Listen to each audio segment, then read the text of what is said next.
Welcome, ladies and gentlemen. So, I have an interesting video, and to start this video, it's gonna be a little bit quicker than normal ones, but I gotta say, this was catharsis at some form. But hold with me, story time, a little bit, not that big. So, playing the Division 2, a little bit pissed off, was not getting my loot, decided to quit for the day. That last pop up, then when you turn off any of the games on Uplay, they try to literally they throw an ad at you at most of it while it's syncing something. And it was there, the ad from Anno 800. 1800, sorry. So, and I remember I saw that shit on Steam. And said, that's maybe an interesting thing. Buy on Steam. If it's not bad, if it is bad, I just refund. And maybe something that I could do on Steam on a first hour, get a little bit of a thing. Although there is 2/3 games that I am hoping for do a first hour off. So I go and look to the scene, and lo and behold, the game was not there. Before anyone starts saying, "Yeah, I now know about it," but I fairly remembered that game was on Steam. Then let's Google the problem, because well, there's some, maybe there is a bug, maybe something is happening on Steam. And then when I discover, if you bought the game until 16th of April, you would get on Steam. I don't remember the release date of the game, and since, as always, I'm doing the last amount of research when I record the audio, but the release date will be on screen right now. Yeah, and then is when it hit me. The mad lads at Ubisoft. Those boys love their pre-orders, doesn't it? Pre-orders in multiple editions. Pre-order to get 3 days early access to your game so you don't miss. Pre-order to get a special whatever the fuck. And now Ubisoft decide and discover the biggest and the baddest and the most easy way to come up with a pre-order bonus, and everyone will play it, will buy it for. Ladies and gentlemen, clap your hands, because we found it. Ubisoft fucking did it. Ubisoft discovered that they can offer Steam as a pre-order bonus. Buy our game now on during the pre-order timer, and you can buy on Steam. Or you're gonna be relegated to our shit, to Uplay, that shit show, and that lovely fucking thing there is, the Epic Store. So, yeah, this video would be very short if that was the thing, but let's stop here and just question the genius of Ubisoft. After all of the shit show that Uplay and Epic Store is getting, Ubisoft decided to utilize that as a marketing for pre-orders. I don't know how long they're gonna be able to run it with this shit. I don't know, because I never saw anyone literally talking about that. But yeah, that's a thing. They literally are getting away with selling Steam as a pre-order bonus. But well, fuck, why not? It's a Steam and it's Ubisoft. Now, if the video could end here, and that would be okay, it's just a 5-6 minute video talking about how the mad lads of Ubisoft got away with one of the best schemes of 2019. Literally, I do believe that Ubisoft is not living on 2019. Ubisoft is living on 1519, because for fuck's sake, that is a scheme of the future.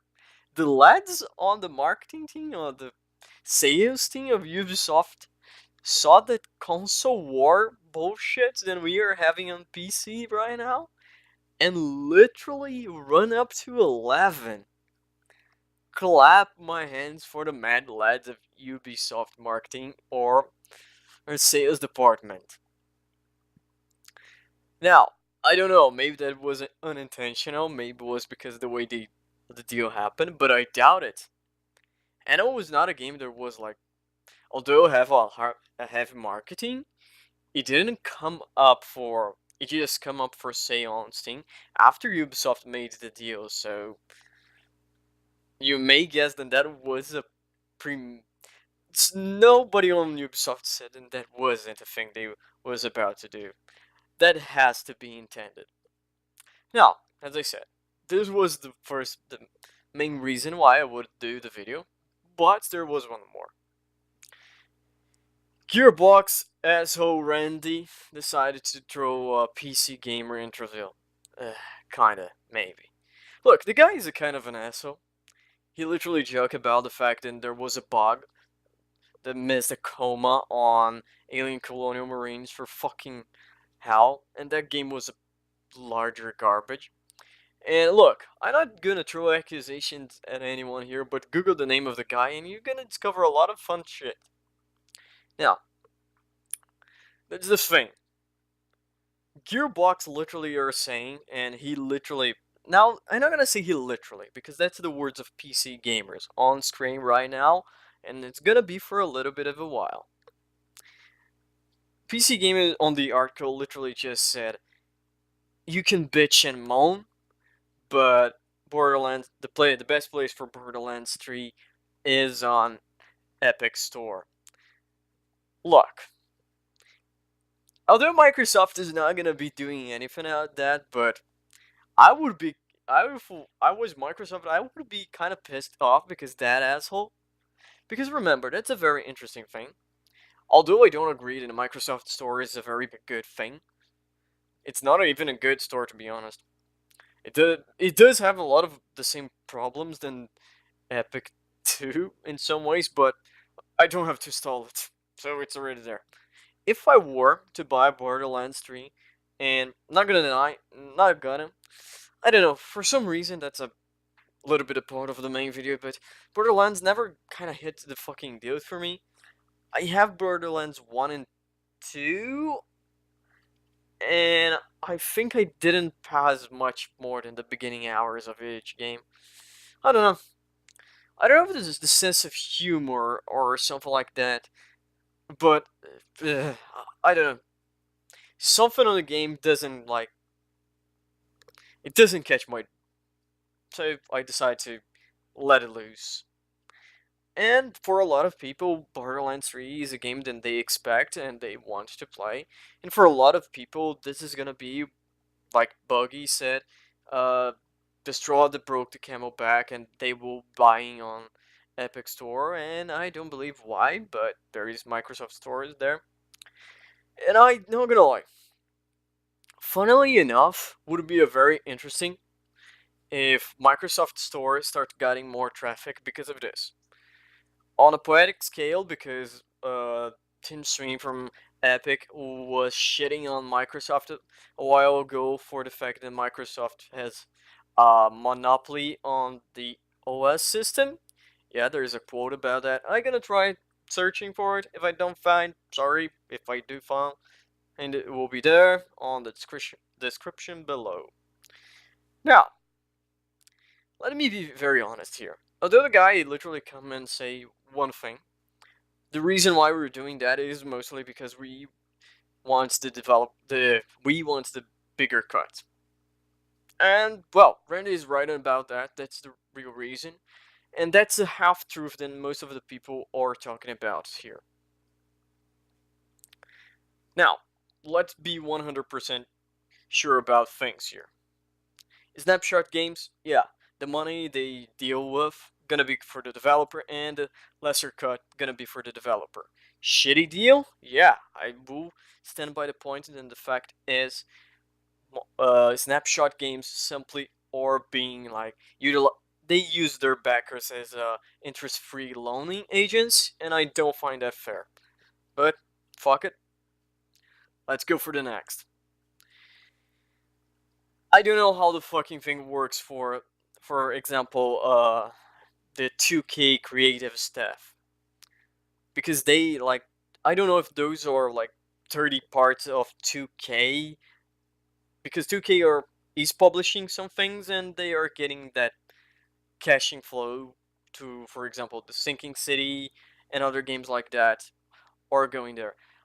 Look, fair to be fair, I don't know how the 2K stuff working on the other part. I didn't follow that deal because it was a lot of. It was literally not much covered, and it was literally placed under the bag with the Titan of Industries and the other. Now, again, Titan of Industries gotta go there, and they gonna go there for literally for one thing. They will be there for we want to throw our early access point. There was someone, I don't remember who, and that's a fucking thing that it's not far from this point, but it's interesting. That showed the silver lining, not a silver lining, they show like the roadmap for the Epic Store and with Outer Worlds, and they would coincidentally match the mod support with Outer Worlds being there, both. Let me tell you something, that's bullshit. It's not gonna be a release of mod support, and Outer Worlds not gonna be pushing the mod support, because Outer Worlds not gonna have mod support. This is already being told a long time ago, because Obsidian is a. They will not be releasing official mod 2s, not because they don't have the resource to divert for that. Here I'm going to be saying 100% I don't blame Obsidian for that. It's hard. Sometimes it's hard to develop the mod 2s. From some games to others are different. For example, you can Bethesda can do it, and well, Bethesda depends on mods most likely. But you can see, for example, what the guys from HBS said during Shadowrun. They spent almost a year developing their tools. If it's true or not, don't know, but that's the take. Now, back into kind of the main point, the half-truth that I always see people talking. People always are talking right now, then this is good for the developer. And again, half-truths, because look, it's not the developer who are getting those deals.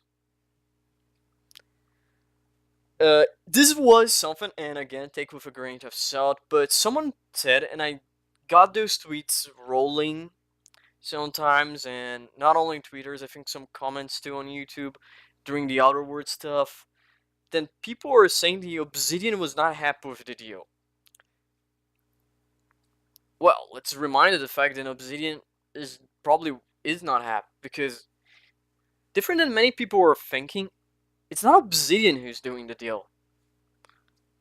It's the publisher, whoever it is. I don't remember. Sorry. But yeah, in the end, the 2K, Ubisoft, Deep Silver, they are the guys who are doing this. They are the group who are doing the deals.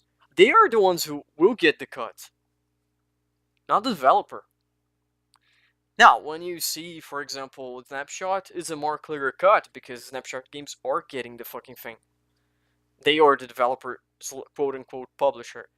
I don't know how the thing worked for Sinking City. I don't know how things will work, for example, Titans of Industry and Phantom Brigade. I don't know what it was the deal, but similar things can be said. Metro could be said the same. This is not a deal that will be made with the developers. This was a deal made with the publisher. On Ubisoft, the scale will become a little bit different, because Ubisoft has a lot of in-house quote-unquote studios, so they publish their own games in some ways. So the close relationship between developer and publisher is a little bit bigger. Although you can say that for many developers on itself, but you see what I'm saying here? The people who are saying then the developer are getting something, no, the developer are not getting fuck anything more. The developer, the guy on the ground floor coding or making the texture for the game he already got paid his wages, fair or not, that's not relevant for this conversation. Remember, Take-Two decided to do some lovely deals, and the only thing that happened is their top CEOs lovely got a bonus. I doubt it. Then the coding guys from the bottom got their bonus too. So you see, it's a very half truth that then they are putting out than the quote unquote developer gets more. People should be stopping being that dishonest and literally be honest about saying the publisher get more. That's the full truth. Of course, more developer if self-published developers. And I can give you a very easy point, a very easy way on that. Choice of games. The main choice of games, not the host of games. They have the choice of games. Yeah, they would get more if they publish it on that awful shit show. I wouldn't even touch there, but fuck. I probably would stop touching on the games entirely, but that's a history for another time too. In the end goal, in the end game here, look at this. We still have the same problem, quote unquote.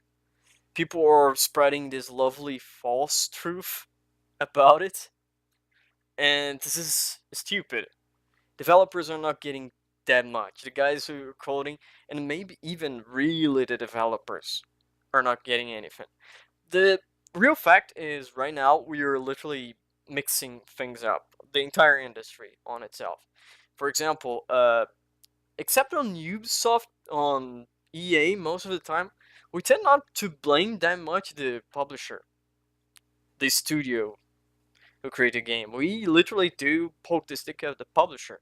And that was a thing that I'm doing. I'm mixing many and many times. Mostly, occasionally, I do the inverse. For example, Anton, we tell it is a Bioware problem. Although, yes, it is a Bioware problem, we may think it was a EA problem. I think one of the larger amount of that can be the kill the last nail on one of my beloved franchises, Command and Conquer. It wasn't a EALA problem. It was an EA problem. Destiny may not be a Bungie problem. Destiny may be an Activision problem. Of course, maybe the developer has problems on itself, but that doesn't change the fact. We're still talking about the publisher influencing the development. And now, the fact is, we mostly are throwing our flag sometimes at developers who literally don't have the fucking. They couldn't do anything. They developed the game and now they lose their stake because they're contractually obligated to agree with what the publisher say, depending on how they are binding on that. Interesting enough, Microsoft has seemed to go more in a friendly manner to Steam, releasing Halo Master Chief Collection on PC on Steam. I don't doubt it, then there will be a little bit of exclusivity on Microsoft stuff, but the fact is, I don't doubt that maybe we start to seeing more first-party titles from Microsoft SIP into Steam when times goes on. But that is out of the point. Back to the main, Rand is an asshole. Rand come with one of the second problems that we see a lot.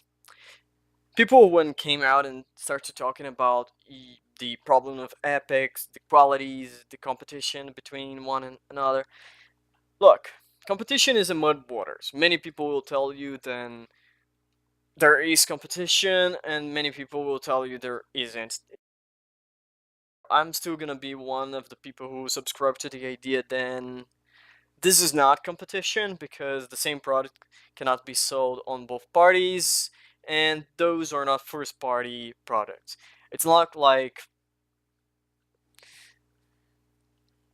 it's like two supermarkets. It's one do the deal and he will not allow anyone sell toilet paper. It's different than if the supermarket has his own personal toilet paper brand and it sells on it.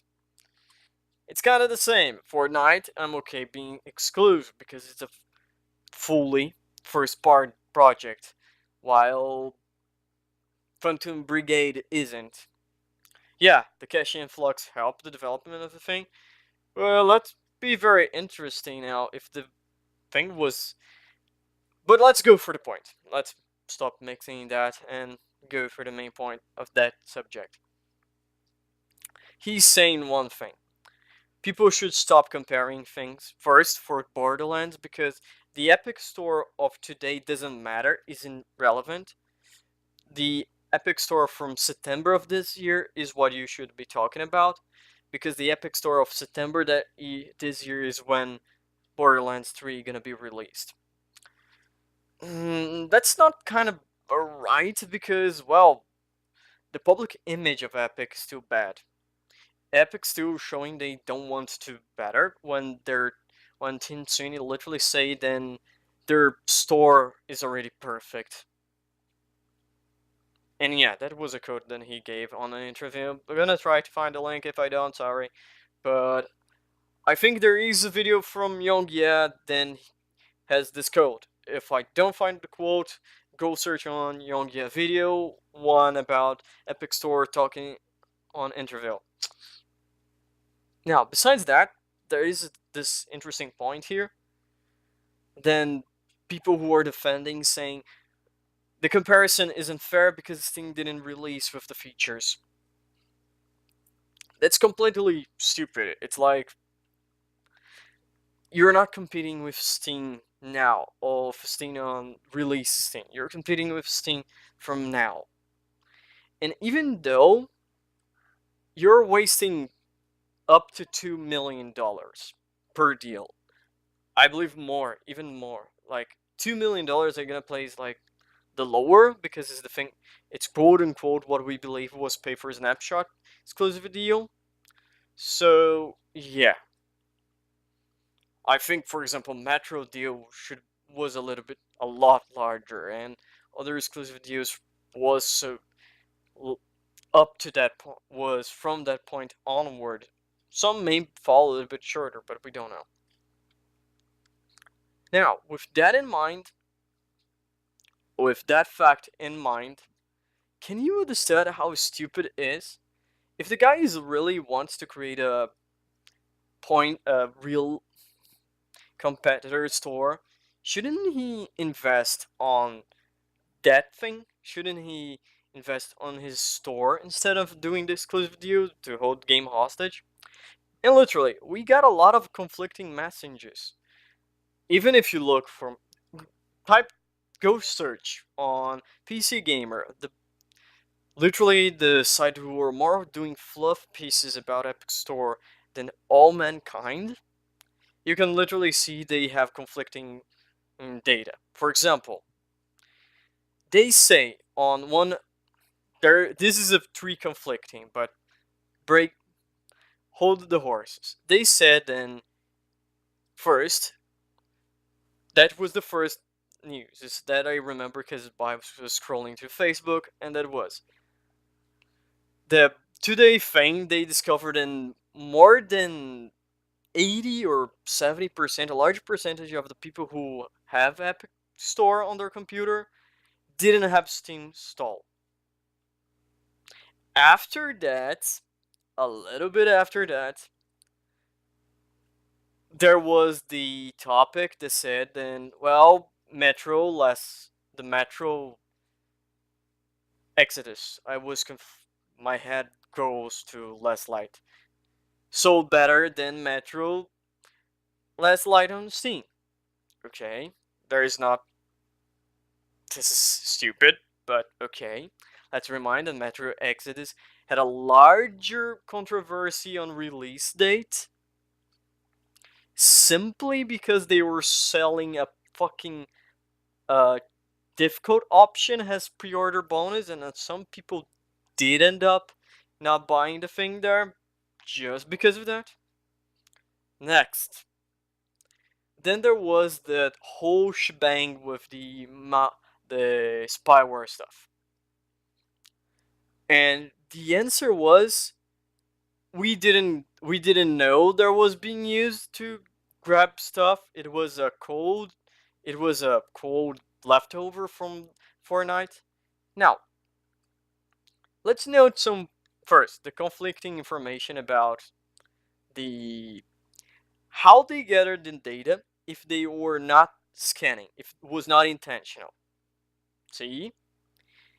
If the spyware, quote unquote, spyware thing, then go scan and get data from your Steam thing, or scan your programs or whatever, without your permission, from what most people say, isn't that grabbing data? So they were grabbing data and they were aware of it because they utilized that to get the data and say that a larger amount of their of their user base don't have Steam on their computers. Or they take that number out of their own assets. And the second one is true. You see, there is both conflicting statements, and the fact on that fluff piece about the Metro selling is completely bullshit. There is no. This is just like stupid talk. There is no way then that prove. Let's remind, computer gaming is getting a resurgency from the time there was when Metro happened. Metro, even on that time, was a little bit of a niche game at some point. It got a little better when they got their remaster edition, so maybe, and that's interesting. Why didn't they do a comparison with the remaster, aka the newer version? But that's history for another time too. So, in the end, to end that section in the end of the video, half truths about Epic. The developer getting more money. No, the publisher is getting. Rare occasion when the deal is literally struck with self-publishing games. Yeah, you can kind of tell that. And even so, some of the self-publishing games nowadays utilize publishers as a arm to help they getting developed. So, even there, doubtful. Last but not least, comparing Steam now with Epic is stupid. No, stupid is saying then that's not a worth comparison. Let's remind, both of the fucking thing are stores. One, someone believed in one of the stores are perfect. Completely not. But yeah, whatever. And last but not least, PC Gamer is literally just doing fluff pieces for Epic. I don't know, maybe bags roll some way, and those bags were heavy with green. Ladies and gentlemen, thank you for watching and all of that stuff. You're gonna have the outro there because I need to place the cards and YouTube like that, and I'm not gonna complain. And I have to do a joke on the end, huh? I don't know, just kudos for the Ubisoft mad lads.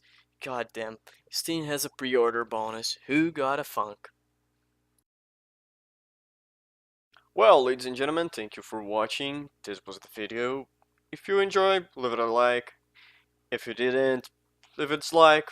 If you have anything to say, please leave a comment. And if you want to see what the hell is gonna be coming next on this mess, subscribe. And see you guys on the next episode.